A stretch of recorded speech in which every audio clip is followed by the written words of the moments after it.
Vamos falar sobre economia e finanças com o querido professor e doutor Joel Pontin e sobre direitos que a gente desconhece muitas vezes. Boa tarde. Boa tarde. É um prazer enorme tê-lo no nosso programa, juntamente com o NMAX. Todo meu prazer também. Fale para nós a respeito de direitos que muitas pessoas desconhecem, sobretudo quando nós estamos no banco, abrimos uma conta no banco e aí vem um monte de taxa para a gente pagar. Fala um pouquinho disso para a gente. Então, na linha, né, de redução de custos, que é o que a gente vem batendo, controle de gastos, eu selecionei 3 direitos. Um deles é esse a que você se refere. Talvez as pessoas não se apercebam, né, mas mensalmente o banco te cobra muito frequentemente uma tarifa por uma cesta de serviços, né? O gerente vai, enfim, tentar te convencer, você não está muito atento ao controle de gastos, etc. e tal, e ele cobra lá R$20 por mês, R$16 por mês, todo santo mês, para assegurar uma cesta de serviço. Ocorre que legalmente, por lei, qualquer instituição bancária é obrigada, por lei, a oferecer uma cesta básica totalmente gratuita. E essa cesta básica, Fábio e telespectador, muitas vezes contempla as necessidades da enorme maioria dos clientes do banco. Então, por exemplo, o banco é obrigado a te dar um talão de cheques, cartão de crédito, o modelo do saque, extrato bancário, etc, etc, etc. Por exemplo, doutor professor Joel Pontin, nessa semana eu tive que fazer uma transferência. Aí o nosso diretor me orientou: Fábio, não faça transferência porque você vai pagar uma taxa alta de uma conta que eu abri nova. E aí o que aconteceu? Eu resolvi ir para a fila do banco para não pagar essa taxa. Né? Para depositar em cash. Para pegar e sacar o dinheiro mesmo e fazer o pagamento que precisava. Né? Isso me preocupa, porque assim, por exemplo, não é um mínimo, pelo menos, ter direito a um limite de extrato, como você acabou de colocar. Por exemplo, eu posso fazer 2 transferências, mesmo o banco não sendo da mesma bandeira. Isso mesmo. Eu não posso? Pode. Então, é muito simples. Se você digitar no Google, cesta básica gratuita do banco, você vai ter a relação... Do banco, porque senão o pessoal em casa confunde. Não, por favor. Estamos falando de controle de gastos, tirar esse custo da sua vida. Que em alguns casos, Fábio, mais desavisados, algumas cestas que o banco te oferece fica R$35, R$40 todo mês. E a pessoa acha que aquilo ali é obrigatório. Não. Nessa cesta básica que eu estou me referindo, que é uma norma do Banco Central, está incluído inclusive um número X lá de transações, de transferência. Então você precisa saber se aquela cesta te contempla as suas necessidades, saque em caixas eletrônicos, etc. E mesmo cartão, né? Porque a pessoa acha que vai cobrar um valor lá, né? Então, isso eu acredito que poderá, para muita gente, significar uma redução de custos bem razoável, recorrente, né? Porque o banco vai te cobrar isso se você não tiver alerta. Então, quando a gente não está alerta a isso e de repente vem lá no desconto na nossa fatura mensal do banco, por exemplo, vamos supor, R$15 de vários extratos. Né? O banco, o que eu faço se eu for vítima do banco nesse sentido? Eu chego no meu gerente, eu chego nessa instituição ou eu vou direto ao PROCON? Não. Eu acho que, assim, a primeira instância é você saber dos teus direitos e fazer exercê-los. Então, assim, você tem que chegar no banco e falar assim: qual é a cesta básica gratuita do banco? A cesta básica gratuita do banco inclui o cartão, folha de cheques, 4 transferências. Esta é a tua cesta básica. Você vai dizer para mim: eu quero esta cesta básica, eu não quero a outra cesta básica, né? Eu quero esta. Então, a partir daquele momento que está combinado com o banco, que é aquela totalmente gratuita, registre essa conversa, tá certo? No mês seguinte não deverá ter essa cobrança. Se tiver, você está totalmente coberto, tá certo? Mas se assegure. Vá na tua agência bancária, converse com o teu gerente, fala: eu quero esta. E você vai reduzir o seu custo. Maravilha. Saindo do assunto do banco, vamos para o outro assunto que mexe com todos, né? que é essa época de verão que nós nos aproximamos, porque a gente está com um verão antecipado. Com né? certeza. Aqui em Bragança Paulista, sobretudo. Eu queria que a gente falasse a respeito de queda de energia. Quando, por exemplo, acontece a questão das chuvas que está por vir, queima algum equipamento, como que a gente deve proceder? Porque eu já tive isso e fui ressarcido e tudo mais. Porém, o nosso diretor, há uns 2 meses atrás, teve algo semelhante na casa dele, queimou tudo e não teve o ressarcimento disso. Muito bem. Então, assim, a primeira questão é um direito do consumidor ser ressarcido se o dano elétrico provocado ali no equipamento, na televisão, no computador, for decorrência de uma descarga elétrica. Quer dizer, a concessionária que tem a concessão de prestar esse serviço é obrigada por lei a te ressarcir. O que você precisa, primeiro, é um direito. O que você precisa é se calçar de tal maneira que, quando ocorrer aquela descarga, você reúna evidências de que, naquele dia, naquele horário, houve uma descarga elétrica, né? E imediatamente informe a companhia elétrica. Faça um registro. O que eles vão fazer? Eles vão na sua casa fazer uma perícia para saber se não tem, enfim, problemas elétricos decorrentes de gambiarras, etc. e tal.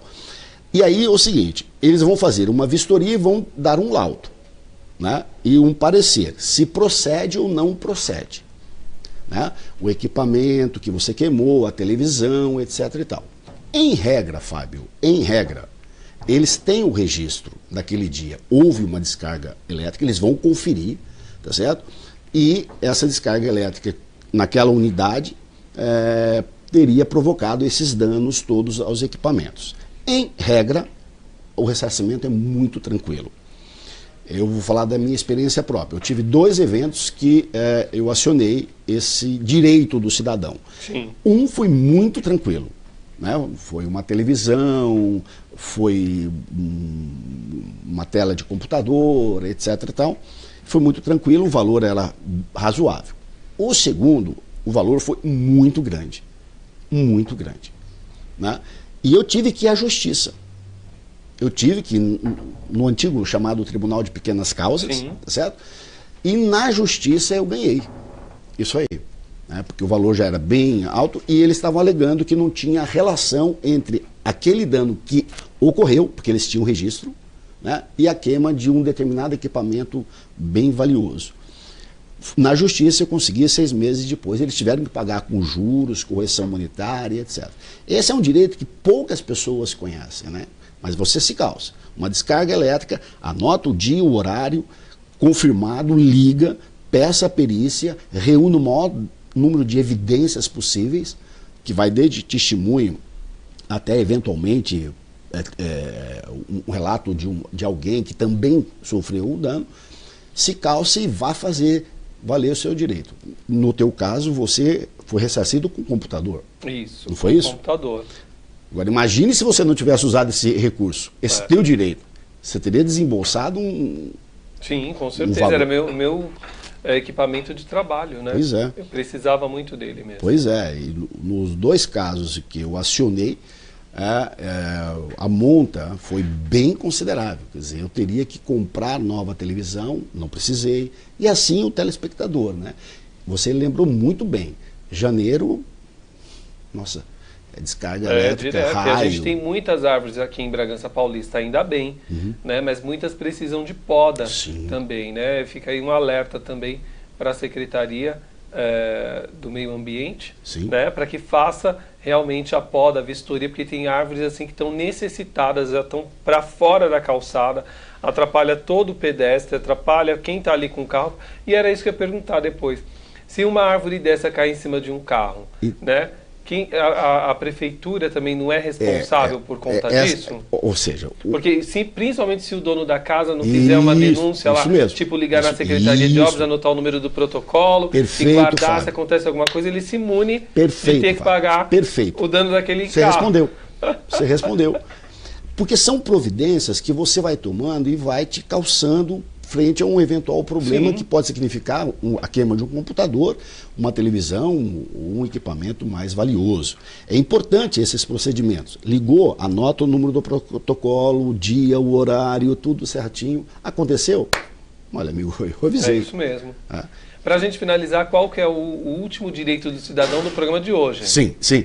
Esse direito é um direito também, acredito, muito desconhecido na maioria das pessoas. O direito que o cidadão tem de suspender serviços em até 120 dias.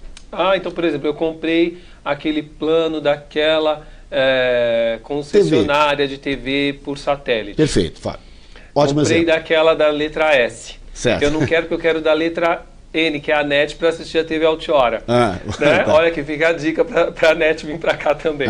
Então, o que acontece? Eu tenho o direito a suspender esse pacote, porque a pessoa pode falar assim para mim, mas você assinou um contrato leonino, porque já é um contrato pronto, padrão para todos. Né? Eu já percebo isso, você não pode ali mudar cláusulas nem regras. Perfeito, Fábio. São as armadilhas, né?